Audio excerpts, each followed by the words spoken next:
मैं हूं मलिक मंसूर अहमद और आप देख रहे हैं information channel by Malik Mansoor Ahmad.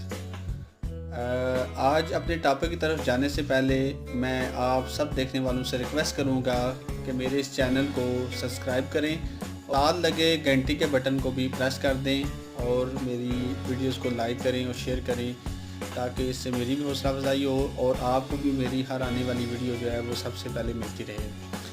आज का जो टॉपिक है वो है जर्मन के बारे में। जर्मनी की जो इंफॉर्मेशन है उसके बारे में है, जो बेसिक जनरल इंफॉर्मेशन है उसके बारे में आपसे आज मैं शेयर करूँगा। सामीन, जर्मन जो है ये यूरोप का एक बहुत ही पीसफुल एक मुल्क है और यहाँ पे इसकी जो टोटल जो पॉपुलेशन है वो है 83 मिलियन।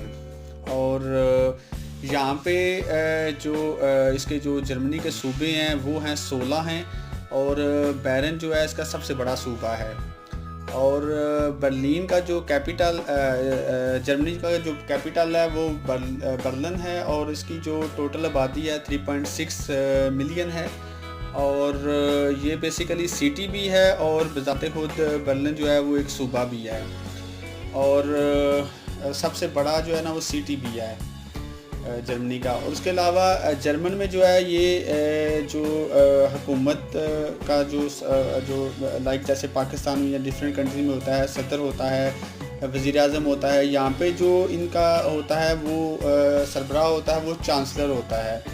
तो यहाँ पे इनकी जो चांसलर है वो एंजेला मर्केल है और वो 2005 से अब तक वही जर्मनी की चांसलर है। और सबसे जो ख़ास इंफॉर्मेशन है वो है जर्मनी में हर चौथा बंदा जो है वो गैर मुल्की है और सबसे ज़्यादा यहाँ पे जो लोग रहते हैं वो तुर्की से बिलोंग करते हैं। और ये वो लोग हैं जब जर्मनी के दूसरी जंग अज़ीम में बहुत ज़्यादा नुकसान उठाया है और बहुत ज़्यादा लोग जो हैं मरे हैं, तो ये वो लोग हैं जिन्होंने दोबारा आके जर्मनी को रीबिल्ड किया है। इनको बुलाया गया था हेल्प के लिए कि जर्मनी को दोबारा रीबिल्ड किया जाए, फिर ये लोग यहाँ पे ही रह पड़े हैं। उसके बाद नाजरीन मैं आपको इन्फॉर्मेशन दूंगा कि जो जर्मनी के डिफरेंट सिटीज़ हैं कि जहाँ पे गैर मुल्की रहते हैं उनकी जो रेशो है वो मैं आपको बताता हूँ। इसमें सबसे पहले बर्लिन आता है जिसमें 22% गैर मुल्की हैं। उसके बाद म्यूनिख है, उसमें 27% गैर मुल्की है। हैम्बर्ग है 17%, कोलन में जो है 21% और फ्रैंकफर्ट में जो है वो 30% जो लोग हैं वो यहाँ पे गैर मुल्की रहती हैं। उसके बाद यहाँ पे जो इनकी कौमी ज़बान है वो जर्मन है और यहाँ पे जो सिस्टम है इनका गवर्नमेंट का वो डेमोक्रेसी पार्लिमानी निज़ाम है, जमहूरियत है। और सबसे बड़ा इनका जो एयरपोर्ट है वो फ्रैंकफर्ट है। और जो फ्रैंकफर्ट है वो वैसे भी इनका बैंकिंग और फाइनेंस के लिहाज से सबसे बड़ा और सबसे ख़ास शहर माना जाता है क्योंकि यूरोपियन सेंट्रल बैंक जो है वो भी यहाँ पे ही वाक़या है। और नाजरीन, यूरोपियन सेंट्रल बैंक में ही पूरे जो यूरो है वो सारा यहीं पे ही बनता है, प्रिंट होता है और पूरे यूरोपीय यूनियन की मीटिंग्स भी और सारी डिसीजंस यहीं पे ही होती हैं। और जर्मनी का इन्फ्लेशन रेट जो है महंगाई का जो वो 1.7% है और वो यहीं पे ही डिसाइड किया जाता है। और इनकी जो करेंसी है वो एरो है। और यहाँ पे सबसे जो बुलंद पहाड़ या ऊंचा इलाका जो है, जो पहाड़ी इलाका जो है, या आप कह सकते हैं सबसे ऊंचा जो यहाँ पे पहाड़ है वो 2962 मीटर बुलंद है। और यहाँ पे रिलीजन जो है मतलब मज़हब जो है वो यहाँ पे ईसाई हैं। और ईसाइयों में दो तरह के जो है ना वो मज़हब पाए जाते हैं, फ़िरके पाए जाते हैं। इसमें कैथोलिक हैं और फेंगलिक हैं।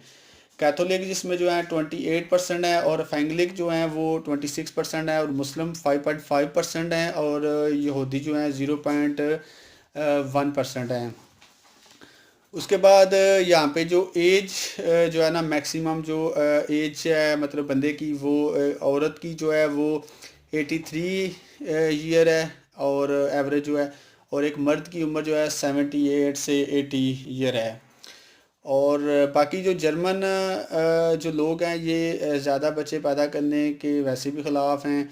अब मैंने यहाँ पे ये ऑब्ज़र्व किया है कि हर जर्मन जो है वो अपने कैरियर को ज़्यादा फोकियत देता है और बच्चे पैदा करना वो पसंद नहीं करते। तो इसलिए यहाँ पे अगर गैर मुल्की ना हूँ तो मेरे ख्याल में जर्मन की आबादी बिल्कुल नहीं है, बहुत कम लोग हैं। तो उम्मीद करता हूँ आपको मेरी ये इन्फॉर्मेशन जो है वो पसंद आई होगी, और इस वीडियो को लाइक करें, शेयर करें, कमेंट करें, और इससे मेरी हौसला अफजाई होगी। और सबसे बड़ी जो है मेरे इस चैनल को सब्सक्राइब करें ताकि आपको आगे मेरी हर आने वाली वीडियो जो है मिलती रहे। इसके साथ मैं अपनी नेक्स्ट आने वाली वीडियो तक आपसे इजाज़त चाहता हूँ। अल्लाह हाफिज़।